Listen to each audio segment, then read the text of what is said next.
Você já parou para pensar que a sua empresa pode estar pagando impostos a mais? O nosso sistema tributário é bem complexo e é comum as empresas pagarem mais do que o devido. Saiba que é possível recuperar os valores dos últimos 5 anos e reforçar o seu caixa. A Fortus Tax é especialista no assunto e já ajudou muitas empresas nos seus 18 anos de atuação. E o mais importante, você só paga pelo serviço depois que o dinheiro estiver na sua conta. Fortus Tax. Pagar o justo é o nosso forte.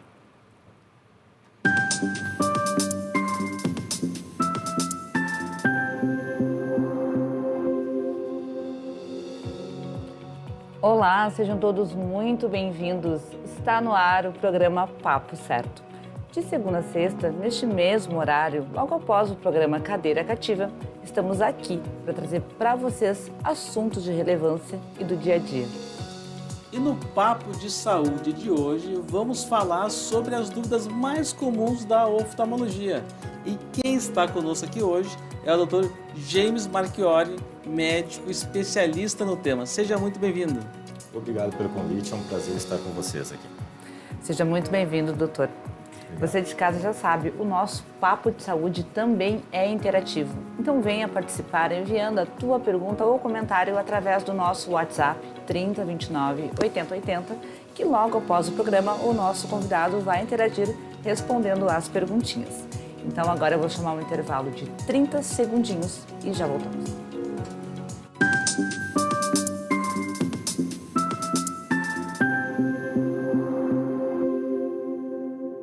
Tá difícil encontrar o profissional certo para a sua empresa? Precisa de alguém detalhista para aquela vaga no financeiro? Quem sabe um criativo para o marketing? Ou ainda, alguém focado em resultados? A Fortus RH utiliza técnicas de seleção e processos estruturados, realizando entrevistas e aplicando provas e testes específicos. Tudo isso para buscar a pessoa certa para a vaga certa. Fortus RH. Conectar pessoas é o nosso forte.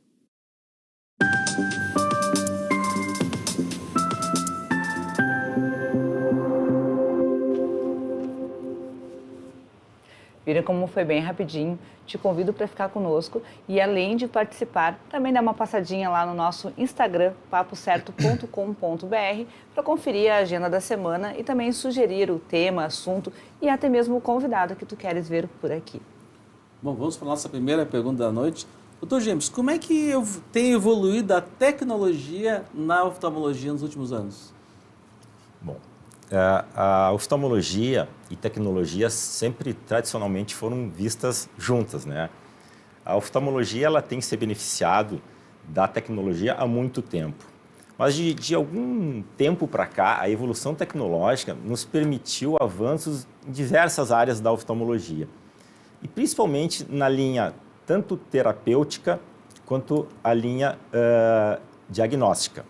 Hoje, com o laser, a evolução do laser associado à inteligência artificial, a gente consegue índices de diagnóstico muito mais precoce e índices de recuperação cirúrgica com grande previsibilidade e segurança.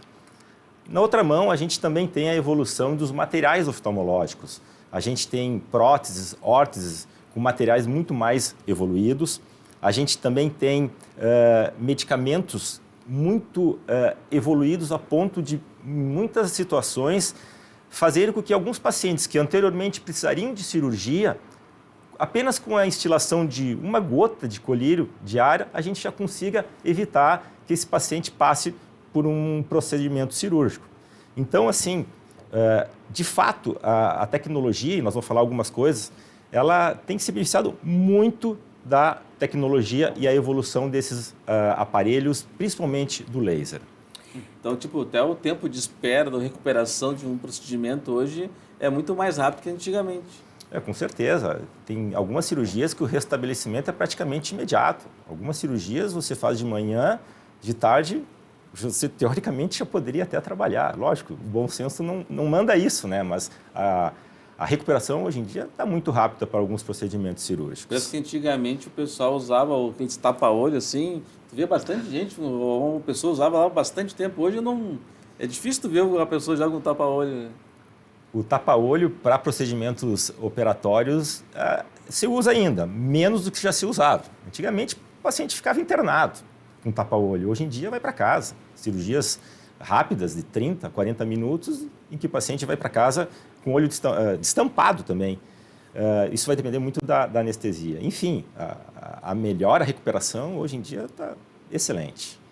E, doutor, qualquer pessoa que depende do óculos, assim como eu, pode fazer algum procedimento para não precisar mais usá-lo?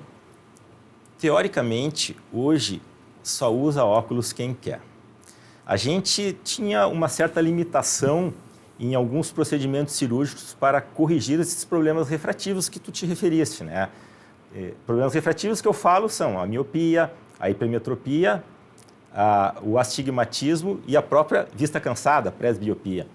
Hoje é sabido que algumas técnicas já conseguem resolver 100% desses problemas.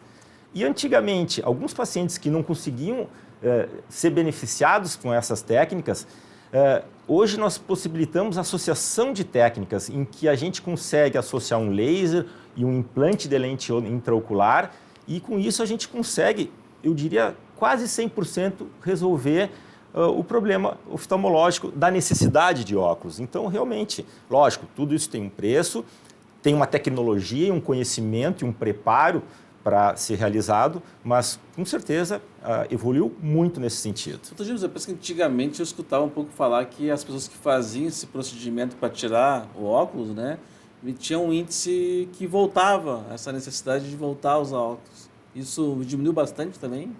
Isso diminuiu bastante e vai muito do critério na seleção do paciente para a cirurgia.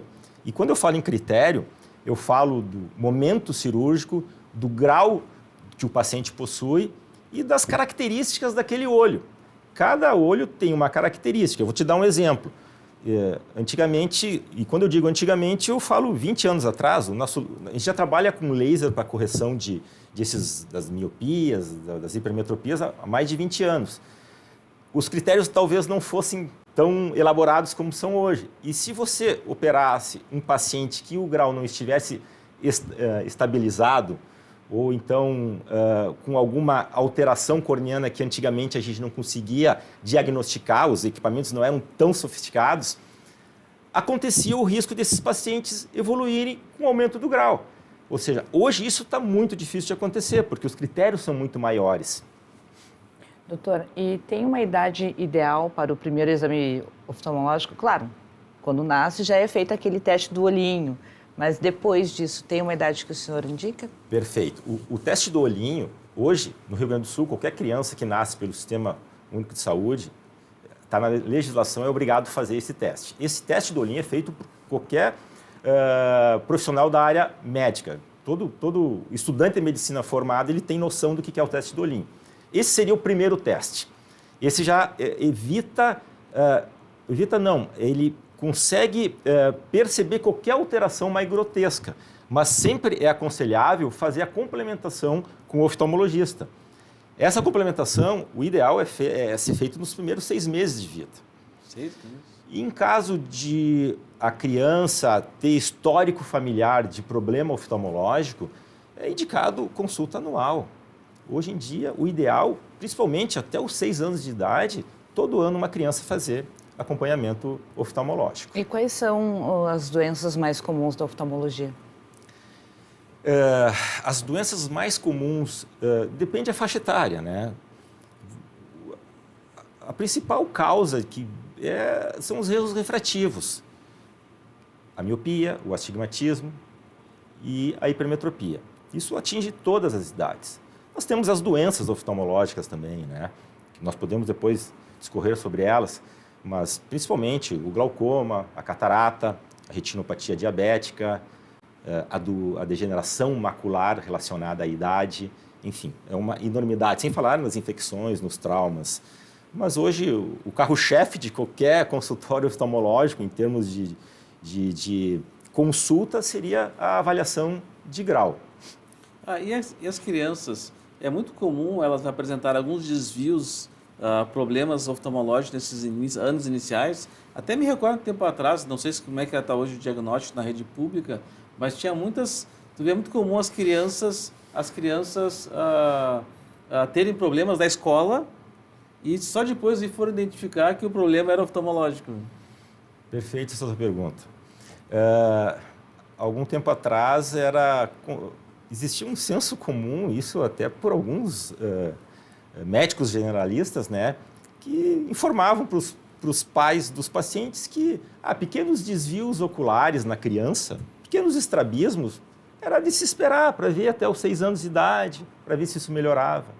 E é justamente o contrário, não se pode esperar. Tem que ser rápido. Tem que ser rápido. Qualquer olho, qualquer tipo de desvio ocular numa criança com mais de 6 meses de idade, e eu digo com mais de 6 meses, porque antes dos 6 meses o cérebro e o olho da criança ainda não estão maturados, eles não têm uma conexão 100%.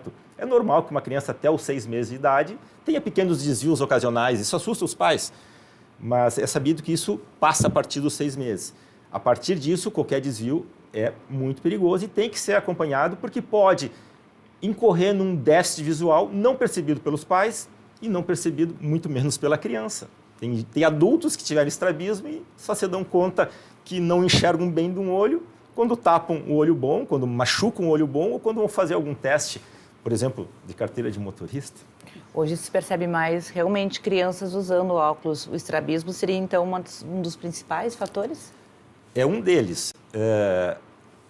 Hoje em dia, com o advento das telas, os aparelhos eletrônicos e esse mundo mais, eu vou te dizer, evoluído no sentido assim de uso de telas, com a pandemia houve então assim uma imersão total nas telas, principalmente pelas crianças. Os adultos já fizeram isso, as crianças muito mais. E existem vários trabalhos que mostram que crianças que são submetidas há muito tempo em aparelhos eletrônicos, elas têm um gatilho para desenvolver alguns tipos de grau, principalmente a miopia. E se essas crianças tiverem algum familiar com algum problema oftalmológico, vou dar o exemplo da miopia, a chance de aumentar essa miopia com o uso desses aparelhos é muito grande. Então, a impressão que a gente tem é que aumentou muito o índice de crianças usando óculos. E, de fato, o diagnóstico aumentou, mas também as consultas aumentaram. As pessoas estão mais preparadas para fazer consultas com muito mais precocidade. Isso traz muito mais diagnóstico. Doutor James, o que é o olho preguiçoso e como tratar isso? O olho preguiçoso é um nome que a gente dá ao paciente que apresenta uma baixa acuidade visual em um dos olhos. Por que é preguiçoso? Porque ele não foi estimulado. Um olho que não é estimulado, ele diminui essa acuidade visual. Qual é a principal causa de um olho preguiçoso? São pequenos estrabismos. São crianças que têm pequenos desvios desconsiderados pelos pais. Algumas crianças também apresentam diferença de grau de um olho para o outro. E a criança, ela não fala que não está enxergando de um olho. Os pais não percebem, porque o outro olho faz bem essa demanda. Com o tempo, com a maturação do cérebro da criança, o cérebro aprende a enxergar mal do olho que não é estimulado. E isso gera o que a gente chama de ambliopia ou olho preguiçoso, que se você não tratar a tempo, não tem mais volta. Doutor James, outra pergunta aqui, não sei se é um pouco polêmica, mas o que o senhor acha dessas farmácias que estão vendendo as lupas? Os óculos, eles chamam óculos de lupa.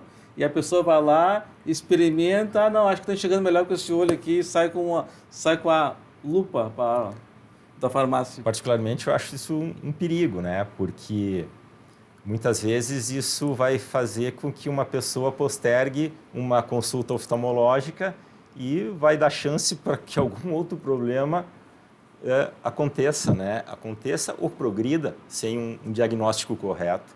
Lógico, um óculos esses comprado popularmente, óculos de farmácia, né? São óculos que têm um grau de aumento, chamam de lupa.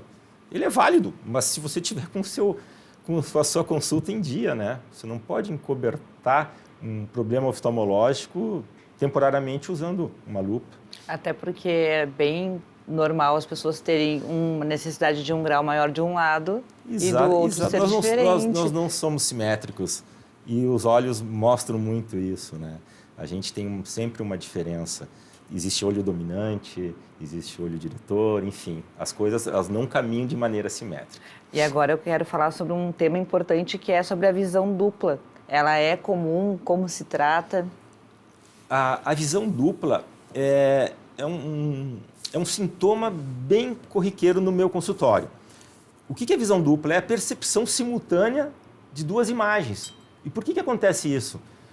Porque existe um pequeno desalinhamento ocular. Os nossos olhos são feitos para estarem equilibrados e estarem olhando sempre para o mesmo objeto. Se você tem um pequeno desvio ocular, se você tem algum problema muscular na musculatura ocular, nem sempre você consegue manter o olho alinhado. Eventualmente, você vai ter momentos de visão dupla. Você está lendo uma linha, você tem que piscar várias vezes, você perde a linha, você duplica. Isso pode denotar um problema muscular, o que a gente chama às vezes de estrabismo latente. Ao mesmo tempo, existem diplopias ou visão dobrada constantes, que são relacionadas muitas vezes a doenças neurológicas. Alguns AVCs, problemas, tumores cerebrais, coisas mais graves. Via de regra, as coisas não são tão graves. Graças a Deus, isso tem solução. Bom, doutor James, a última pergunta do nosso bloco, do primeiro bloco aqui, quais são as causas mais comuns de cegueira no mundo? Com certeza, a catarata. A catarata é um tipo de cegueira reversível, é líder mundialmente. Em qualquer estatística de qualquer país, ainda é catarata. A gente tem outras causas de cegueira, algumas irreversíveis. O glaucoma é uma doença em que a pressão intraocular aumenta, o nosso olho tem fluidos, tem líquidos, e às vezes esse líquido ele se acumula como se fosse encher uma bola de futebol, você enche demais, ela fica dura. E o glaucoma, justamente, o olho vai aumentando a pressão e vai danificando o nosso nervo óptico. E isso não tem volta, porque uma atrofia de nervo óptico, ela não tem volta. E isso leva a uma cegueira irreversível. Nós temos também muita cegueira por retinopatia diabética, aqueles pacientes diabéticos não controlados. E hoje, com a perspectiva de uma longevidade muito maior, a gente tem muito paciente com a famosa degeneração macular relacionada à idade. O que é degeneração macular? É uma doença em que existe um desgaste da nossa retina, que é uma estrutura neurológica lá no fundo do olho. É a retina que forma o nervo óptico. E quando existe uma área da retina que nos possibilita a visão central. Quando eu olho para o teu olho, quando eu vou ler, quando eu miro alguma coisa, é essa retina central que está sendo usada. É o ponto mais discriminativo do nosso olho, da nossa visão. E existe essa doença que justamente ataca essa área, principalmente nos pacientes idosos. Então, esta é uma causa de cegueira. Não de cegueira total. Entenda-se que cegueira nem sempre é treva. Existem várias modalidades de cegueira. Então, essa é uma modalidade de cegueira central, em que você olha para as coisas, você não enxerga, você enxerga só o que está em volta. Perfeito, então. Dr. James, eu vou chamar agora o intervalinho. Você de casa, fique nos acompanhando que vamos falar sobre olho seco, óculos de sol e mais também sobre catarata. Já voltamos.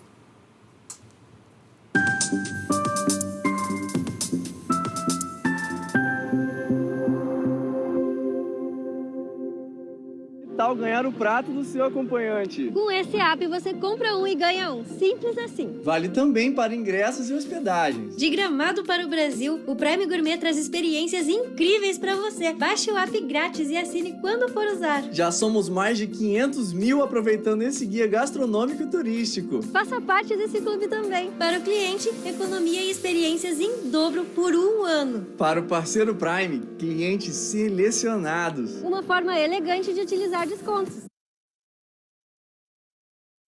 Em tempos de juros altos, margens reduzidas e incertezas, rever estratégias é fundamental para manter o seu negócio competitivo. Esse cenário exige planejamento e organização financeira. Nessas horas, qualquer ajuda é bem-vinda, mas a ajuda de um especialista é necessária. A Fortus Consulting conhece na prática e tem as soluções adequadas para cada situação. Fortus Consulting. Melhorar os seus resultados é o nosso forte.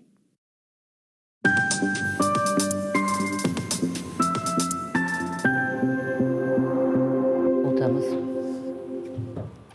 Viram como foi bem rapidinho e o Papo Certo está sendo transmitido para todo o nosso estado, além aqui do canal 48.1 da Obra TV, também através dos principais canais digitais, NET, Claro Vivo, Tubarão e TVN, e simultaneamente pelas redes sociais, YouTube e Facebook. Bom, vamos para a nossa primeira pergunta desse bloco, do último bloco. A gente estava falando antes do outro bloco, Dr. James, da longevidade, as pessoas vão viver mais. Catarata, todo mundo um dia vai ter? Olha, na minha época de estudante de medicina, tinha um professor que dizia: todo homem vai ter câncer de próstata, basta viver bastante. E eu vou fazer essa extrapolação para catarata. Todos nós vamos ter catarata, basta viver bastante. Então, se prepare, nem todo mundo vai precisar de cirurgia. Catarata nem sempre é igual cirurgia, vai depender de vários critérios. Mas, via de regra, todo mundo vai ter catarata, em maior ou menor intensidade. Bom, isso também é um fato que todo mundo um dia vai precisar usar óculos? A princípio, todo mundo um dia vai precisar óculos. O uso do óculos vai depender muito da necessidade da necessidade do paciente. Tem pacientes que, dependendo da sua atividade, não são tão exigentes visualmente. Tem gente que não trabalha com leitura, às vezes não vai precisar. Mas, biologicamente, todos nós vamos precisar de óculos, seja para perto ou seja para longe. Bom, quero falar sobre o glaucoma. Como é essa doença, como ela se desenvolve e como ela pode ser tratada? Essa pergunta é interessante porque eu já dei algumas pinceladas sobre o glaucoma. Vou falar de novo pela relevância do tema. O glaucoma, ele é uma causa de cegueira irreversível, né? E o grande problema do glaucoma é que é uma doença que não dá sintoma até essa doença ficar muito evoluída.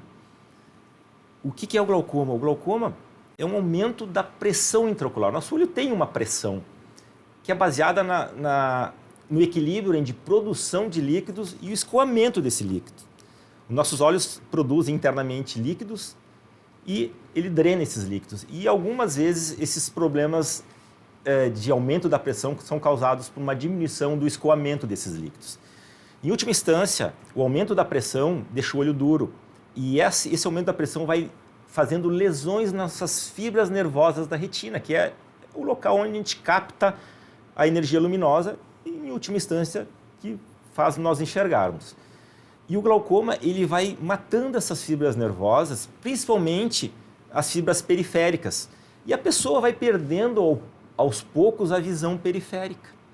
Ela vai aos poucos, na evolução do glaucoma, tendo uma diminuição do seu campo de visão. Chegando em últimas instâncias ao que a gente chama de visão tubular. É como se a pessoa estivesse enxergando por um tubo. E até chegar a essa fase, muitos pacientes não têm essa noção, não percebem. Aí vai tão aos poucos que a pessoa não vai perceber. Exatamente. E aí a importância do diagnóstico precoce para não deixar isso evoluir.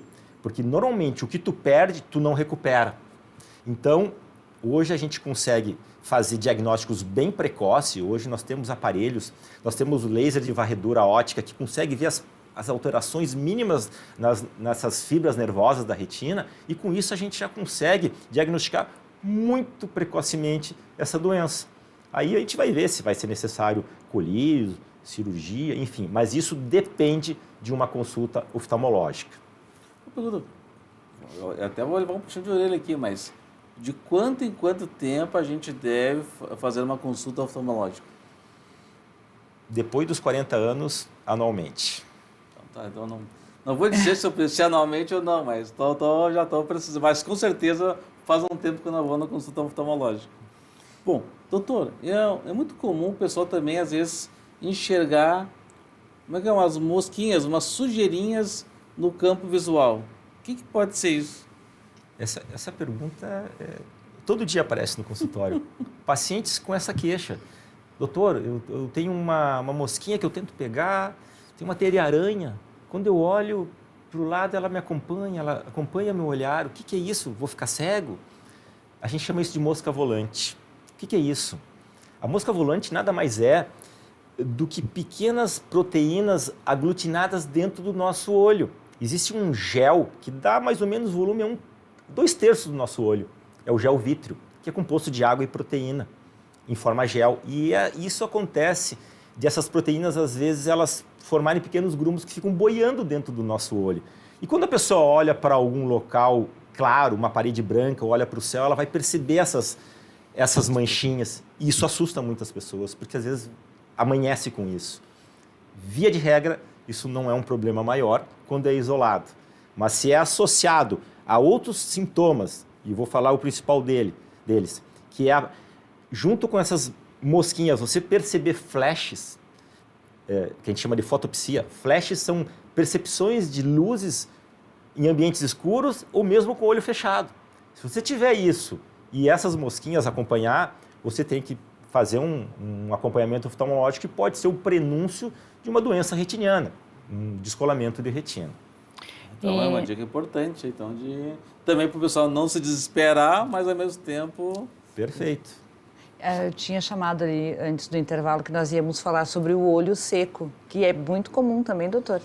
Demais. O olho seco, para te ter uma ideia, a indústria farmacêutica de cada laboratório, hoje em dia, que trabalha com oftalmologia, tem mais de 5 ou 6 colírios para olho seco. E isso já mostra a complexidade do assunto, né? Olho seco é uma endemia mundial, visto que nós trabalhamos em ambientes com ar-condicionado, usamos muita tela. Isso vai gerando um ressecamento por diminuição do nosso ato de piscar, a lubrificação do nosso olho fica diminuída. Existe uma descamação da superfície ocular. É que nem você ir para o sol. Na praia você descama quando pega muito sol ou quando fica muito seca a pele. O olho acontece a mesma coisa.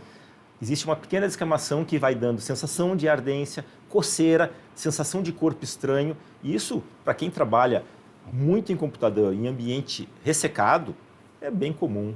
Então, eu vou te dizer que de cada 10 pacientes, 7 apresentam algum sintoma de olho seco. Não, eu sou um que uso 2 vezes por dia o colírio, porque o meu olho é um pouco ressecado. Né? Todo dia. Eu sou cliente da indústria farmacêutica de colírio. Tu deveria usar mais. Mais? 2 vezes por dia é pouco. Tem que usar quantos? Vai depender da intensidade. Mas eu diria que, no mínimo, a cada 3, 4 horas. Olha aí, o convidado ele vem para a bancada para esclarecer para vocês. A gente já aproveita e faz uma consulta rápida aqui também. Doutor, o que é a doença do ceratocone? Ceratocone. O ceratocone é uma doença, é um tipo de astigmatismo de alto grau. É uma deformação de uma lente natural que nós temos, que é a córnea, aquela lente onde a gente coloca a lente de contato. A córnea ela tem que ser bem redondinha. Imagina uma esfera cortada ao meio. Aquela metade daquela esfera deveria ser como uma córnea normal. Agora imagina um ovo cortado ao meio. Aquela curvatura é totalmente alterada. E assim é o ceratocone. É uma alteração do colágeno da córnea em que existe uma deformação em forma de cone. Isso gera um astigmatismo muito alto, que muitas vezes não é passível de correção com óculos. Nós temos que apelar para lente de contato, às vezes nem lente de contato, às vezes nós temos que apelar para a cirurgia de transplante de córnea. E é uma cirurgia que geralmente, é uma patologia que via de regra acontece, inicia na adolescência. E ela tende a se estabilizar lá pelos 20 e poucos anos. Então é nessa fase que a gente faz o diagnóstico do ceratocone. E é bem comum isso. Eu tinha comentado aqui que nós íamos falar sobre os óculos de sol. Então eu vou te convidar para fazer um vídeo e a gente coloca lá nos stories do nosso Instagram, papocerto.com.br, para os nossos telespectadores terem a resposta. Muito obrigada, doutor, pela tua presença aqui conosco. Eu que agradeço o convite. Muito obrigado, doutor James, e obrigado também à nossa qualificada audiência que sempre nos assiste. E um abraço especial ao pessoal de Pinto Bandeira, a cidade mais nova do nosso estado. E o meu abraço fica hoje para o Alexandre Lau, da Center Ótica, e meu agradecimento também para minha colega Carol Soares, que nos indicou o nosso convidado de hoje. Então ficamos por aqui e até amanhã, 20 horas e 30 minutos, com mais um Papo Certo inédito para vocês. Até lá!